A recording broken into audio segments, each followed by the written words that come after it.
Graduation పూర్తయిందా? ఎడ్+తో dream career start చేయండి. జపాన్లో job 2,00,000 జీతం. Hi, welcome to my show. నేను మీ రాజా. ఈరోజు మనతో దర్శకులు, నటులు కాశీ విశ్వనాథ్ గారు ఉన్నారు. అంటే ఇంత సింపుల్గా ఎందుకు పరిచయం చేస్తున్నానంటే, ఆయనకి ప్రత్యేక పరిచయం ఇప్పుడు నేను కొత్తగా చెప్పాల్సిన అవసరం లేదు. తెలుగు వారందరికీ ఆయన సుపరిచితమే. కాబట్టి ఆయనతో ఇంటర్వ్యూ స్టార్ట్ చేస్తున్నాను. అయితే మిగతా అన్ని ఇంటర్వ్యూలాగా ఒక విభాగానికి సంబంధించిన ప్రశ్నలు మాత్రమే ఉండదు. ఎందుకంటే ఆయన ఒక పరిపూర్ణమైన మనిషి ఇండస్ట్రీలో. అంటే కొన్ని 15, 18 సంవత్సరాల పాటు ఆయన డైరెక్టర్గా, కో డైరెక్టర్గా, అసోసియేట్గా చాలా సినిమాలకు పనిచేశారు. తర్వాత డైరెక్టర్గా సినిమాలు చేశారు. తర్వాత నటుడిగా వర్క్ చేస్తున్నారు. సో ఒక పరిపూర్ణమైన మనిషితో ఒక పరిపూర్ణమైన ఇంటర్వ్యూ రాబోతుంది. మీకు అందరికి నచ్చుతుందని ఆశిస్తున్నాను. హాయ్ సార్, నమస్తే. నమస్తే సార్, అంటే చాలా సంవత్సరాలు వెనక్కి వెళ్తే సార్, ఆ, అంటే ఫస్ట్ ఆఫ్ ఆల్ మీతో ఇంటర్వ్యూ అనగానే నేను ప్రిపేర్ అవ్వడం స్టార్ట్ చేశాను. ఒక ఇంటర్వ్యూలో ఒక ప్రశ్న చూశాను.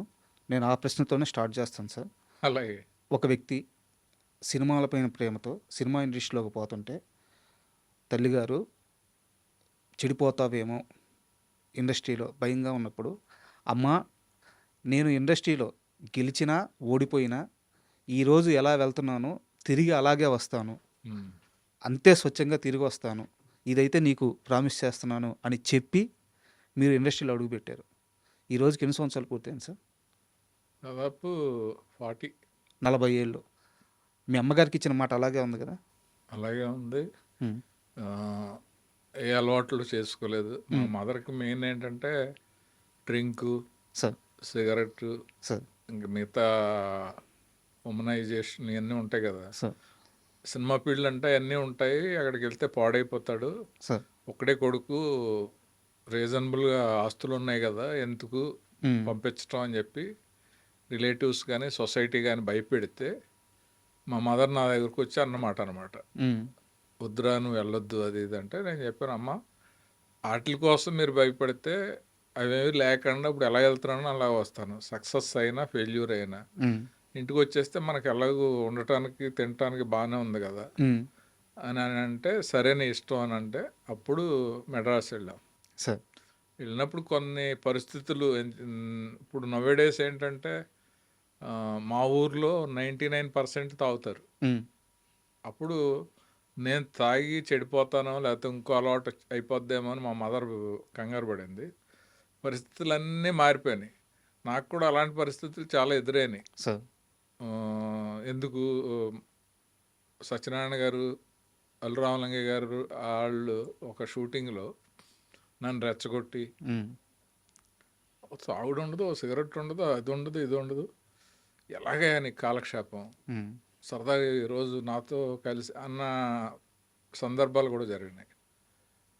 సారీ అండి మా మదర్కి మాట ఇచ్చాను అని అలా క్రిటికల్ సిచ్యువేషన్లో అవాయిడ్ చేశాను. మిగతా ఫ్రెండ్స్ అందరూ కూడా అర్థం చేసుకుని కంపెనీ ఇస్తాను. డ్రింక్ చేసేవాళ్ళు హెయిట్ అని కానీ అది తప్పు అని కానీ నా ఉద్దేశం కాదు. నేను ఆ రోజునేదో మాట ఇచ్చాను, దాని మీద అలాగా అయిపోయింది. తర్వాత అందరికీ అలవాటు అయిపోయి ఎవరు జీడిపప్పు తింటావా లేకపోతే చికెన్ తింటావా అన్న పద్ధతిలోనే ఉంటారు, కానీ బల్లి నేను తాగు అది ఇది అని అంటారు. సార్, మొదటి ప్రశ్న ఇది ఎందుకు అడిగానంటే, చాలామంది యంగ్స్టర్స్ ఉంటారు అనమాట, మానేయాలని ఉంటుంది. అయితే ఉన్న కమిట్మెంట్స్, ఫ్రెండ్షిప్, సో వీటి వల్ల కుదరట్లేదు, రకరకాల రీజన్స్ చెప్పుకుంటూ ఉంటారు. అంటే ఒక మనిషికి ఒక దృఢ సంకల్పం ఉంటే ఎంత స్ట్రాంగ్గా ఉండొచ్చు అని ఈ జనరేషన్కి తెలియడానికి మీరు ఎగ్జాంపుల్ అని చెప్పి చెప్పడానికి ఒక మంచి విషయం కాబట్టి దీంతో స్టార్ట్ చేశాను. అదే దీంట్లో ఇంకో విషయం కూడా ఉంది. అంటే సందర్భం వచ్చింది కాబట్టి యంగ్స్టర్స్ అందరికీ ఒక అందరూ అనుకోవటం లేకపోతే వాళ్ళకి అనిపించటం, అలవాట్లు ఉంటే సర్కిల్ ఉంటుంది, సర్కిల్ ఉంటే మన భవిష్యత్తు బాగుంటుంది, అవకాశాలు వస్తాయి అని అంటారు చూసా, అదంతా చాలా ఫాల్స్. టాలెంట్ ఉంటే అవకాశాలు వస్తాయి. కష్టపడి ఆ టాలెంట్కి తగ్గట్టు ప్రయత్నం ఉంటే అవకాశాలు వస్తాయి తప్ప 10 మందిలో వెళ్ళి వాళ్ళు మందు తాగమంటే తాగి లేకపోతే వాళ్ళకు ఒక క్వార్టర్ ఇప్పించి వాళ్ళతో మాట్లాడితే ఆ నైట్ వరకు వాళ్ళు ఆకాశంలో ఎత్తుతారు, మన్నాడు మర్చిపోతారు. వాటి వల్ల ప్రయోజనం అనేది ఏమి ఉండదు. బట్ అలవాట్లు అనేవి ఏంటంటే మనం లైఫ్లో కొన్ని వదలలేని అలవాట్లు ఉంటే వాటిని లిమిట్గా ఎంజాయ్ చేసి మిగతాదంతా కూడా కెరీర్కి కొంచెం స్పెండ్ చేసి కష్టపడాలి తప్ప వాటిని వదిలేయమని మనం చెప్పలేం, వదిలేయమంటే వదిలేరు. బట్ వాటి వల్ల మాత్రం కెరీర్ బాగుపడద్దు అనేది అపోహ. Correct sir. యాక్చువల్గా ఇది మరీ నేను మిమ్మల్ని ఎక్కువ పొగడుతున్నాను అనుకోకపోతే ఒక ఫార్మేషన్లో చెప్తాను. రాముడు రాజు అవ్వడానికి 14 సంవత్సరాలు పట్టింది. పాండవులు అధర్మం మీద గెలవడానికి 12 సంవత్సరాలు వనవాసము, 1 సంవత్సరం అజ్ఞాతవాసం, 13 సంవత్సరాలు పట్టింది. మీరు మీ ఊరు వదిలి చెన్నై వెళ్ళిన తర్వాత డైరెక్టర్ అవ్వడానికి 18 సంవత్సరాలు 19 సంవత్సరాలు పట్టింది. ఇంత ఓపిక ఎలా పట్టారు? సినిమా మీద ప్రేమ, లేకుంటే ఒక మగాడిగా పుట్టినందుకు ఒక సక్సెస్ కొట్టాలి, ఇది రుజువు చేసుకోవాలన్న కస, 18 సంవత్సరాలు ఎలా వెయిట్ చేయగలిగారు? పైగా మీకు కడుపు నిండాలి, చేతిలో డబ్బులు లేవు, ఇలాంటి సమస్య కాదు. ఇంటికి వెళ్తే లగ్జరీ లైఫ్ లీడ్ చేయొచ్చు. ఏదో ఒక రకమైన భారీ తపన లేకపోతే కష్టం. 18 సంవత్సరాలు ఎదురు చూడడం ఒక అవకాశం కోసం. ఏది మిమ్మల్ని డ్రైవ్ చేసింది ఆ 18 ఏళ్ళు? అంటే నవేడేస్ సోషల్ మీడియా అని, షార్ట్ ఫిల్మ్స్ అని, సొంతంగా ఏదో చిన్న చిన్న అమౌంట్లు పోజేసుకునే ఒక ఏదో సెల్తో కూడా సినిమాలో మూవీస్ తీసేసి యాడ్లు తీసి ప్రూవ్ చేసుకోవడానికి ఒక వేదిక ఉంది. మేము వెళ్ళిన టైంలో అలా లేదు. ఒక డైరెక్టర్ దగ్గర 15 ఏళ్ళు కష్టపడితే ఆ 15 ఏళ్ళలో అతను బాగా ప్రూవ్ చేసుకుని టాలెంటెడ్గా ఓపిక్గా ఉన్నాడు అని అంటే అప్పుడు అవకాశాలు ఇచ్చేవారు. అప్పుడు డైరెక్షన్ ఛాన్స్ అనేది చాలా కష్టం మేము వెళ్ళిన టైంలో. మా ముందు ఉన్న సీనియర్స్కి కూడా ఒక్కొక్కరు 20 ఏళ్ళు చేస్తేనే కానీ వాళ్ళు డైరెక్టర్లు అవ్వలేదు. అలాంటి సిచ్యువేషన్లో వెళ్ళాను కాబట్టి దట్టు వెళ్ళిన తర్వాత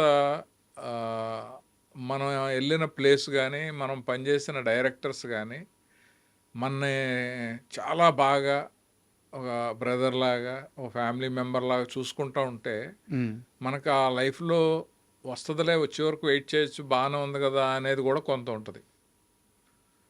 ఇంకోటి ఏంటంటే మన వెనకాల బర్డెన్స్, ఇప్పుడు మనం డైరెక్ట్ చేస్తేనే కానీ మనకి సుఖం లేదు, దాంట్లో ప్రూవ్ చేసుకోవాలి, ఆ డబ్బులతో ఫ్యామిలీలో బ్రదర్స్ని చదివించాలి, చెల్లి పెళ్లి చేయాలి, అలాంటి టెన్షన్స్ ఉన్నా అది వేరే రకంగా ఉండేది.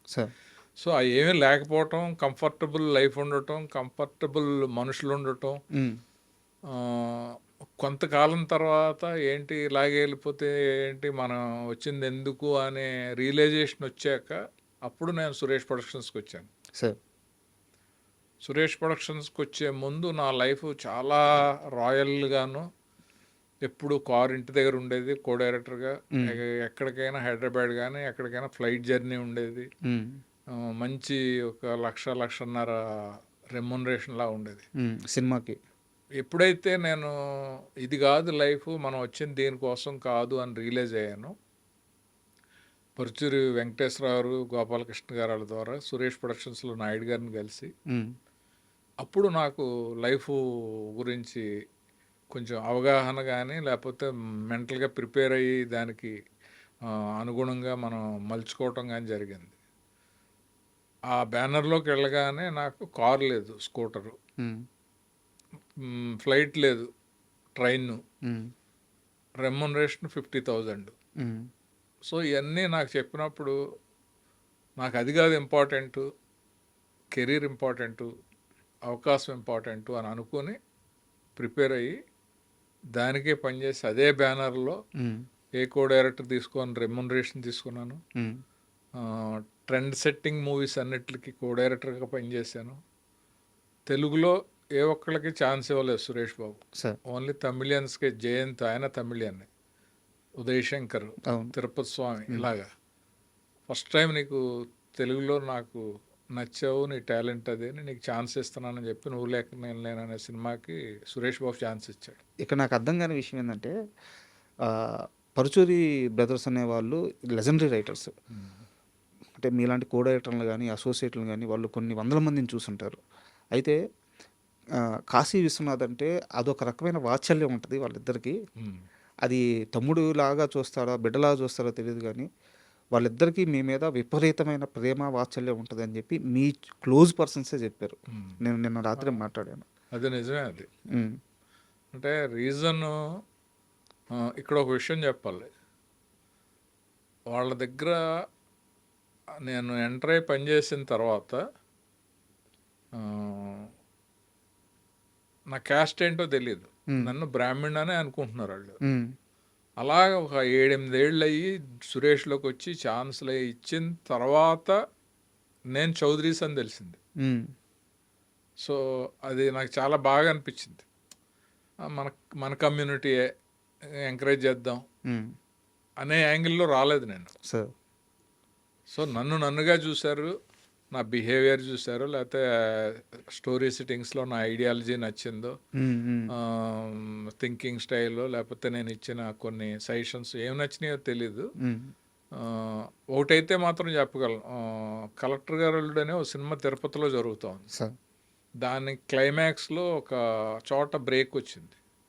బ్రేక్ వచ్చి షూటింగ్ ఆపేసి మళ్ళీ మెడ్రాస్ హర్ష హోటల్ అనేది ఉంది, దాంట్లో రూమ్ వేసి కూర్చున్నారు.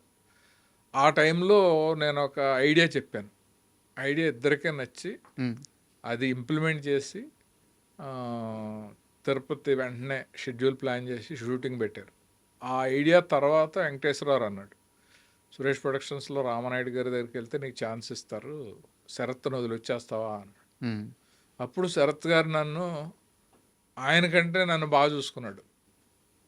ఆయనకంటే నన్ను బాగా చూసుకోవడం అంటే ఎలా, ఒక ఉదాహరణ చెప్తాను.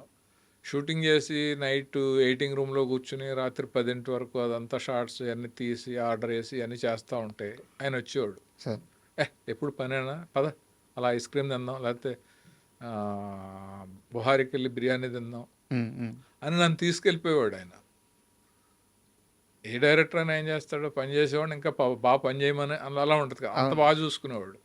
సో అక్కడి నుంచి నేను సురేష్ ప్రొడక్షన్స్ రావడానికి కొంచెం ఇబ్బంది పడ్డాను. ఉమ్, ఆయన ఏమనుకుంటాడో, ఎలా ఫీల్ అవుతాడో అని. బట్ కాదు కదా, ఎన్నాళ్ళు ఇది ఇలా ఉంటే ఎలా ఉంటుంది కదా అని చెప్పి డెసిషన్ తీసుకుని ఆయనతో చెప్పి ఆయన కొంచెం స్మూత్ చేసి అప్పుడు హైదరాబాద్ షిఫ్ట్ అయ్యాను.